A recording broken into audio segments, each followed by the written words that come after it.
नर्मदे हर सीताराम। हम एक ऐसे गांव में आज पहुंचे हैं, गांव के अंदर की कुछ घटनाएं जानने के बाद मतलब सोच सोच के मेरे अंदर गुदगुदी हो रही है। आप अपने दोस्त के पास खंडवा गए थे जी।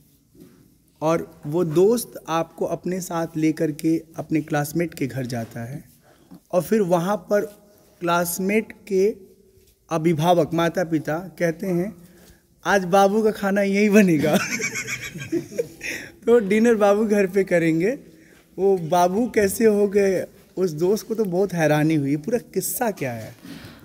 उसका किस्सा ऐसा है कि मेरे दोस्त के साथ मैं खंडवा गया था छुट्टियों में रहने के लिए। तो हम दोनों उस क्लासमेट के उन घर पे गए थे। हाँ। जो मेरा दोस्त था उसकी क्लासमेट थी। हाँ। उसके घर पे गए थे तो वहाँ जाके बैठे। अब उन्होंने क्या करा, उनकी बातें चल रही थी, मैं भी बैठा था। मेरी मिसेस जो वो लड़की थी वो सामने बैठी थी, वो सिलाई का काम कर रही थी। नहीं, एक मिनट, उस समय आपको मालूम भी नहीं था कि वो आपकी नहीं, बिल्कुल भी मालूम नहीं था। तो अभी मिसेस मत बोलिए। हाँ, अभी से बोली एक लड़की थी। हाँ, वो एक लड़की थी। हाँ, एक लड़की बैठी थी सामने, सिलाई का काम कर रही थी। हाँ। मैं सामने ब्रेंच पे बैठा था। हाँ। तो फिर जैसे ही क्या हुआ कि वो हम जाने लगे घर पे। सारी बातचीत खत्म हो गई। हाँ, फिर आप निकलने हम लगे। निकलने लगे तो फिर उन्होंने पूछा कि ये जो लड़का बैठा है ये कौन है। तो आपको इशारा करके? हाँ, मेरे को इशारा करके कि ये लड़का कौन बैठा है। तो डॉक्टर साहब ने बोला कि ये मेरा दोस्त है, गांव से आया है। कहाँ से है? तो बोले पिटामली से आया है। पिटामली में? अच्छा। तो फिर उसने बोला पिटामली में किसका लड़का है और लड़के का नाम क्या है? तो मैंने बता दिया कि मेरा नाम कमल है और पिताजी का नाम हुकुम जी है। तो बोले ठीक है। वो लड़की समझ गई कि जो सामने बैठी हुई हाँ, वो लड़की जो सिलाई कर रही थी। हाँ। वो समझ गई कि ये मेरा शौहर होने, हाँ, मतलब पतिदेव होने वाला है। उसको नहीं पता था कि ये मेरा पति है, लेकिन बाद में पता चला कि ये मेरा होने वाला पति है। हाँ। वो अच्छा, घर वालों को मालूम चली गया कि आप नहीं बुक हो हाँ, चुके? उनको मालूम था क्योंकि मेरे पिताजी का नाम और मेरा नाम उनको सब घर वालों को भी मालूम था और मेरे मिसेस को भी मालूम था, जो लड़की बैठी थी उसको भी मालूम था। मेरे को फिर भी नहीं पता हुआ कि क्या चल रहा है ये। और वो अचानक ऐसा बात होते ही वो अंदर चली गई लड़की। हाँ। अब हम भी जाने लगे। बोले नहीं, आपका जो खाना है वो शाम को यहीं बनेगा। अब वो मेरा दोस्त अचंभे में पड़ गया कि ये ऐसा कैसे यार, ये इतना खास तुम? हाँ, कैसे हो गए? ऐसे खास मैं आता जाता रहता हूँ, मतलब मेरा खाना बनना चाहिए, तुमको बोल रही है इनका खाना बनेगा। ये क्या दिक्कत हो गई? अच्छा, आपको भी नहीं मालूम? नहीं, मेरे को तो मालूम, खाना खाने के बाद ही मालूम हुआ कि क्या हो रहा है यहाँ। हाँ। अब वो चलो ठीक है ऐसा। फिर उनकी बात हो गई थी, वो जो मेरा दोस्त था। हाँ। उनकी और उनकी घर वालों की बात हो गई थी कि ये लड़का, ये जो लड़की है इसका हस्बैंड है। भाभी हस्बैंड? हाँ, घर वाला है इनका, बनने वाला। ठीक। तो उसके बाद हम वहीं बैठे रहे। हाँ। फिर हम घर निकल गए, शाम को आए, खाना वाना खाया। फिर खाना खाने के बाद उन्होंने पूछा कि वो जो लड़की बैठी थी आपके सामने, उनको पहचानते हो? तो मैंने बोला नहीं पहचानता। अब मैं तो पहली बार गया था, कैसे पहचानूंगा उसको? फिर उन्होंने बताया कि ये जो लड़की बैठी थी आपकी मिसेस है, मतलब होने वाली मिसेस। लड़की के मौसा मौसी ने बताया कि आपकी होने वाली मिसेस है। उम्र आपकी कितनी रही होगी? उम्र मेरी रही होगी करीबन 15 साल के लगभग में। ठीक है। तो 15 साल का बच्चा, आप समझ ही सकते हैं आजकल के बच्चे नहीं, ये 15 साल पहले की बात है। हाँ, 15 साल पहले की बात है। उस समय के बच्चे बहुत अलग होते थे, कुछ समझ नहीं था ही में अलग जब। हाँ। वो हालांकि मेरी नज़र चली गई थी पहले, लेकिन वो लड़की पे पर वो लेकिन आप अपनी वाली कोई देखे तो इसलिए इसमें कोई हाँ दोष नहीं है। दोष नहीं, मैंने पहले देख लिया था उसको जाते टाइम, जैसे गया ना अंदर उसको ही देखा था। लेकिन वो क्या हुआ कि पहचानता नहीं था ना, अपन क्या कर सकते हैं उसमें। राइट। तो ये किस्सा यहाँ पे है। आपकी छिकाई जो कहते हैं वो सगाई कितनी उम्र में हो गई थी? वो शायद बचपन में हो गई थी। मैं मतलब 2-3 साल का था जब ही हो गई थी। हाँ। 2-3 साल का ही था। 2-3 साल का। हाँ। ठीक है। एक और हमारे साथी हैं, थोड़ा सा आप आ गया जी। अच्छा, आपका नाम? कमल।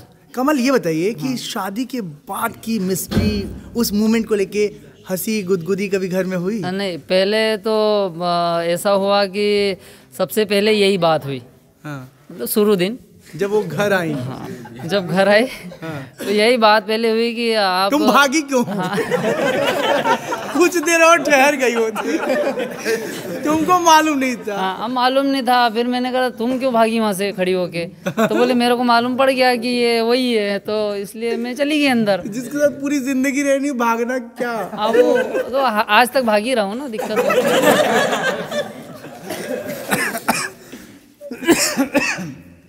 एक दौर वो हुआ करता था जब बिना जाने पहचाने हमारे माता पिता बिना हमसे मिलाए, हमारे माता पिता नहीं, जब मतलब इन जैसे लोगों के किस्मत में ऐसा अनुभव और जीवन नसीब हुआ। गांव में अधिकतर ऐसा होता है। गाँव में ऐसे होता है ऐसा कि बचपन में ही तय हो जाता था।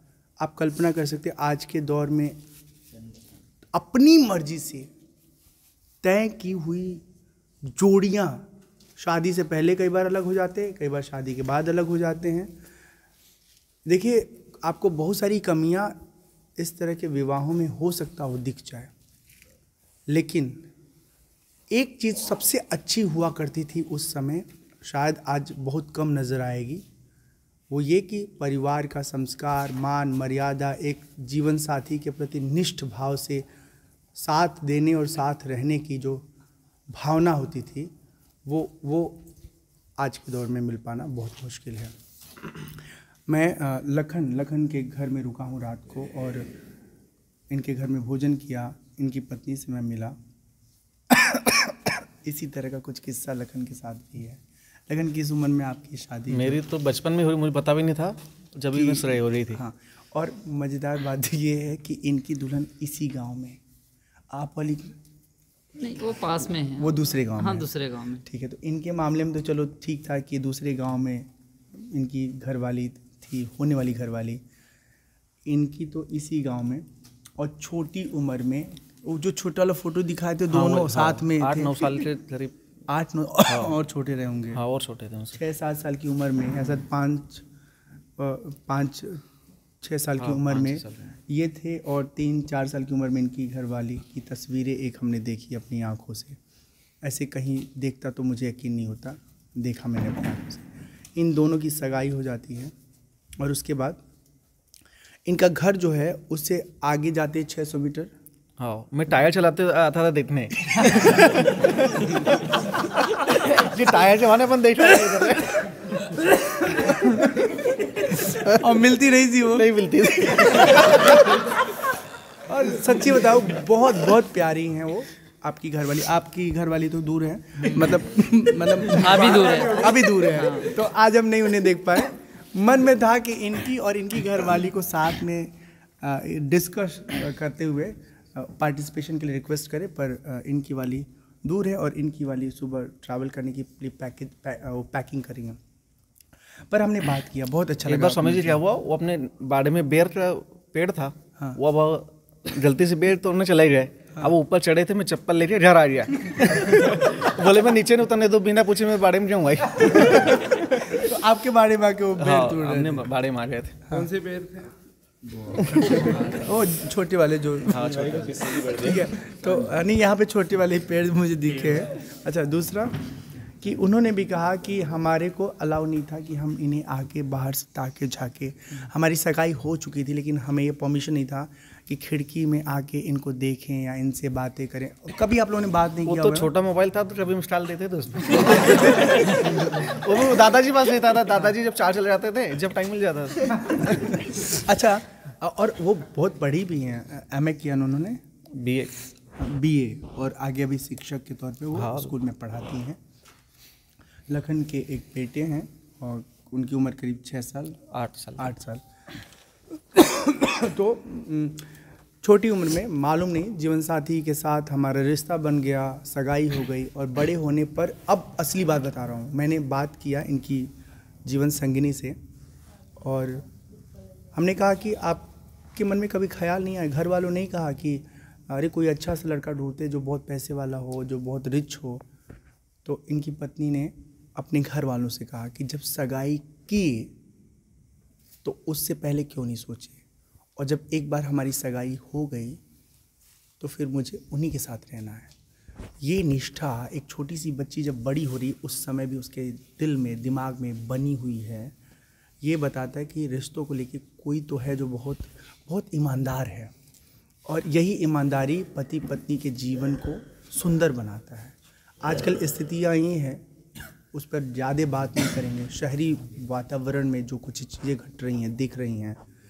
एक शादी की बात बताता हूँ। शादी हो गई और जॉब में वो हस्बैंड थे, वो उन्होंने तय किया कि हम चलते हैं कहीं पहाड़ पे घूमने, और जब रेलवे स्टेशन पर आए तो ट्रेन में बैठ गए कंपार्टमेंट में, और उनकी पत्नी उतरी तो फिर मिली नहीं वो, फिर वो किसी और के साथ चली गई जिससे वो प्रेम करती थी, लगाव करती थी। तो मतलब शादी आप कर रहे हो तो जिससे प्रेम करते हो किसी भी कीमत पे उसी से करो, और किसी के दबाव में आके आप जब शादी करते हो तो फिर क्या होता है, यही कि ईमानदारी से आप न इधर के होते हो न उधर के होते हो।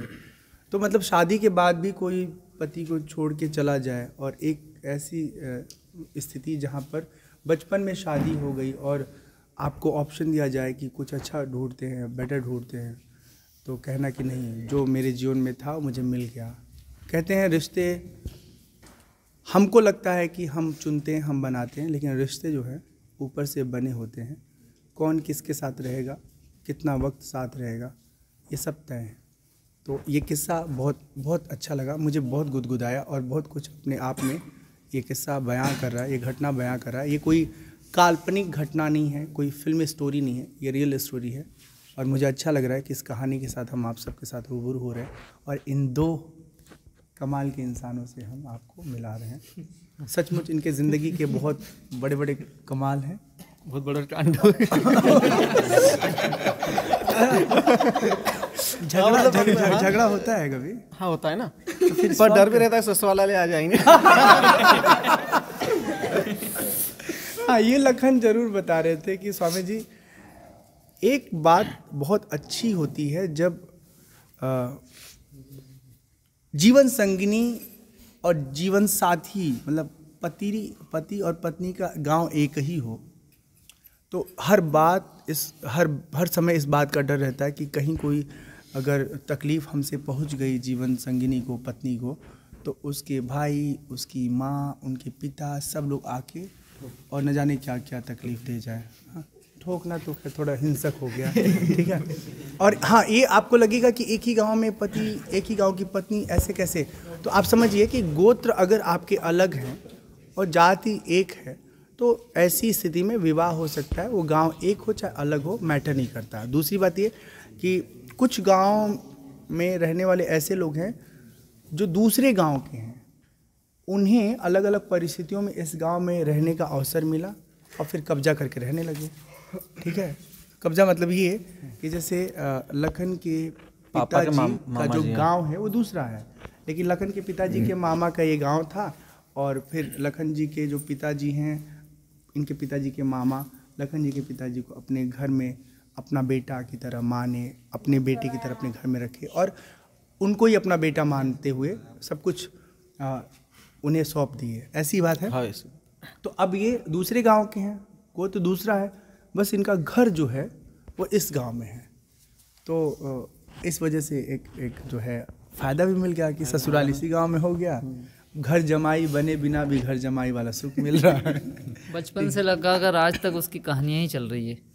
अब एक तो कहानी आप भी सुनाइए इनके बारे में, लेकिन वो शिष्टता वाला। हाँ, इनके बारे में क्या कहानी? वो जो समझ जो जाने आने किराया बचता है ना, सब मैं खर्चे मिसेज के ऊपर ही करता हूँ। क्या किराया जो बचता है ना, जाने आने का, लेने जाओ छोड़ने जाओ, वो सब खर्चा मुझसे देता हूँ, किराया बच रहा है अपना। क्या बढ़िया। मतलब अगर 100 किलोमीटर दूर ससुराल होता, हाँ, तो पेट्रोल जलता, जाने आने का खर्चा, इधर आपसे लग जाती है। हाँ, और यहाँ तो कुछ नहीं, जिस गाड़ी से मोटरसाइकिल से आप जा रहे हैं ऑफिस, उसी बिठा के आगे छोड़ दिए। मतलब इनके घर से रास्ते में पड़ता है, 400 मीटर 500 मीटर होगा, आधा किलोमीटर, 200 मीटर की दूरी पर इनका ससुराल है। हमसे बोल रहे थे स्वामी कभी परेशानी हो जाती है, जैसे जाते सासू माँ कहती सुनो जी बाबू सब्जी लेते आना। तो घर भी संभालो, ससुराल भी संभालो। अभी मेला चल रहा तो जलेबी भी लाया सास के लिए मैं। और इस गांव की एक और अच्छी बात है कि हर घर में कुछ न कुछ रिश्ता है ना? हाँ। और कहीं किसी के साथ किसी का झगड़ा नहीं है। नहीं। और शायद वो थोड़ा बहुत झगड़ा होगा भी तो वो कंप्रोमाइज हो जाता होगा। हाँ। तालमेल बन जाता होगा। कम से कम यहाँ पर 30 से 40 रिश्ते गांव में ही हुए हैं। मतलब एक ही गांव की लड़की और एक ही गांव का लड़का, एक ही गांव के लड़के से उसी गांव के लड़के से विवाह होना, और इस तरह से आपस में पूरी हारमोनी बनी रहती है। कभी गलती से दूसरी औरत को देख लिया तो बोल देते हैं कि तेरा हस्बैंड मुझे देख रहा था। मतलब गलती से तमाश भाई की मिसेस को देख लिया। मतलब आपकी ईमानदारी की दाद देनी पड़ेगी कि शादी होने के बाद भी ऐसे कुकृत्य नहीं, कभी गलती से देख लिया तो बोल दे रही मैं मिसेस लो तो वो तेरा आदमी मुझे देख रहा था। हाँ, ठीक बात बोले। लेकिन आज के 10 साल बाद और भी कुछ होने वाला है। अगर सगाई हो गई एक लड़के लड़की की, उधर देखना जरूरी था, इधर देखिए। हाँ, अगर सगाई हो गई एक लड़की लड़के की आपस में, और गलती से भी उस लड़के पर किसी अन्य लड़की ने डोरे डालने की कोशिश की, तो वो जो लड़की है ना, जो ऑफिशियल सगाई वाली जीवन साथी है, वो अपनी सहेलियों के साथ जाएगी और लड़की को कूटेगी पहले और फिर लड़के को कूटेगी कि जब तुम्हारा मेरे साथ बैनामा हो गया है, बैनामा भी कहते हैं ना, रजिस्ट्रेशन, तो तुम जो है कल्पना भी कैसे कर सकते हो मुझसे दूर जाने की। हम तो एक नहीं 7 जन्म तुमको जो है इसी में चक्की में बांध करके और परंपरागत तरीके से। ऐसा ही हंसने के मामले में एक और किस्सा है। हाँ, स्वागत वो है। मैं साझा करना चाहता हूँ। स्वागत है। एक बार क्या हुआ कि एक लड़का ले लो या मैं ही उसमें समझ लो, नहीं आप ही थे या मैं था, मतलब दूसरा भी हो सकता है। नहीं, लेकिन आप सच में थे उसमें, बोल वो क्या हो रहा था कि ये जो पिपलिया पड़ता है तो अपनी मिसेस को पीछे बिठा के और वो ला रहा था उधर से। हाँ। वो फाटे पे क्या था कि एक गांव का ही बंदा खड़ा था। हाँ। तो वो हमारे इसमें क्या करते हैं कि वो थोड़ा राम राम ही करना भूल गए और ऐसा करके मतलब ऐसा करते हैं। हाँ। मतलब राम राम मतलब इशारा करते हैं। अब उसने क्या करा कि मेरे को, मैं समझ लो मैं हूँ, तो मेरे को इशारा किया ऐसा। अब मैंने उसकी तरफ नहीं देखा, लेकिन मेरी मिसेस ने उसकी तरफ देख लिया। अब वो उसने तो मेरे से राम राम ही करी और नमस्कार करा, पर वो मेरी मिसेस को ऐसा लगा कि ये इशारा कर रहा है कि उतर जा। हाँ, नहीं वो उतर जा जो भी हो। अब रास्ते में वो उन्होंने बोला कि वहाँ एक लड़का खड़ा था तो उसने मेरे को इशारा किया। अरे मैंने कहा यार वहाँ किसी ने तो नहीं इशारा किया। तो बोले नहीं एक ने इशारा किया। अब वही लड़का मेरे को दूसरे दिन मिला, बोले यार तूने राम राम ही नहीं करी यार। तो मैंने कहा राम राम ही तू कहाँ खड़ा था? बोले मैं फाटे पे खड़ा था। तो यार मैंने को वो मेरी मिसेस ने तेरे को देख लिया तो वो इशारा उसने समझा कि मेरे को इशारा किया। बोले अरे नहीं, मैंने कहा उसने राम राम ही करी थी। तो ऐसे किस्से होते रहते हैं ज़िंदगी में, इससे कोई बड़ी बात तो नहीं। मेरे मन में एक ख्याल आ रहा था कि हमारे वहाँ एक रिवाज है, परंपरा है, शादी के बाद मांग में सिंदूर लगाने का। यहाँ भी लगाते हैं? पे लगाते ना। तो सोसाइटी में जब एक विवाहिता जाती है, पति के साथ हो या अकेले हो, मांग में सिंदूर होता है, तो आसानी से लोग उसको क्लासिफाई कर लेते हैं कि भाई ये विवाहित है और इसका जीवन साथी है, और गलती से भी अगर हमने इसके साथ कुछ भी ऐसा व्यवहार किया तो इसका जीवन साथी हिसाब किताब कर लेगा हमसे। इसलिए लोग विवाहिता स्त्री के प्रति एक बहुत ही आदर सम्मान का भाव रखते हैं। कहाँ भाग रहे हैं? लेकिन अभी जो है ऐसा हो रहा है कि वो पता ही नहीं चलता कौन शादीशुदा है कौन बिना शादीशुदा है। सिंदूर लगाने का चलन धीरे धीरे ख़त्म होता जा रहा है। अब ये क्यों होता जा रहा है राम जाने, पढ़े लिखे का ये प्रभाव भी हो सकता है। तो बच्चों को पता ही नहीं चलता कौन इंगेज है और कौन विवाहित है। और तो मुंह बांध लेते अपनी औरत को न अपन पहचान पाते कि अपनी है दूसरे की। नहीं तो आपको दूसरे और अपने से क्या लेना देना? अपनी वाली घर में तो मिलेगी ही मिलेगी। तो घर आके देखिए, अब रास्ते भर सब में ढूंढेंगे अपनी वाली। ये तो बहुत गलत नहीं, ऐसे मतलब बोलते हैं हम कि पहचानने वाली नहीं। उनका कहना का मतलब मेरी मिसेस मार्केट गई, मुंह बांध लिया, मैंने उसको ही देखा। वो हमसे बोल रही थी कि कभी कभी नकाब इसलिए पहन के जाते हैं अपने पति के सामने बाजार वाले हिस्से से कि देखिए वो औरों को, अनजाने लोगों को किस नज़रिए से देखते हैं। पति मतलब दूसरों को किस नजरिए से? हाँ, तो आप सावधान रहा करें और सब लोग सावधान रहा करें। चलिए हंसी और गुदगुदी की ये सारी जो बातें थी यकीनन बहुत अच्छी लगी होंगी, कुछ न कुछ आपको सीखने समझने को भी मिला होगा। इसी के साथ यहाँ पर अपने बातचीत को हम विराम देते हैं और आपसे विदा लेते हैं। नर्मदे हर सीताराम।